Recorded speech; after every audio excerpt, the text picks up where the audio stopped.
Start. धडा चौथा. चतुर हिराबाई. पहाट झाली, माणिक झोपेतून उठला. बाहेर पाहिले, दोन बैलांपैकी एकच बैल दिसला. माणिकने बायकोला हाक मारली. दोघांनी सगळीकडे बैलाचा शोध घेतला, पण बैल सापडला नाही. दुसरा बैल चोरीला गेलेला होता. माणिक व माणिकची बायको हिराबाई बैल बाजारात. अचानक हिराबाई ओरडली, अहो, हा आपला बैल चोर सापडला. आवाज ऐकून चोर घाबरला.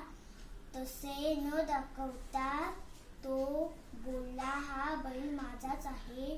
दोघे भांडू लागली. हिराबाई चतुर होती. तिने बैलाचा डोळा बंद केला. चोराला विचारले, बैलाचा कोणता डोळा अधू आहे ते सांग. बरोबर सांगितले तर बैल तुझाच. चोराने आधी उजवा मग डावा असे सांगितले. हिराबाईने हात बाजूला केले. बैलाचा कोणताही डोळा अधू नये असे दिसले. लोकांनी चोराला पकडले. पोलीस आले, चोराला घेऊन गेले.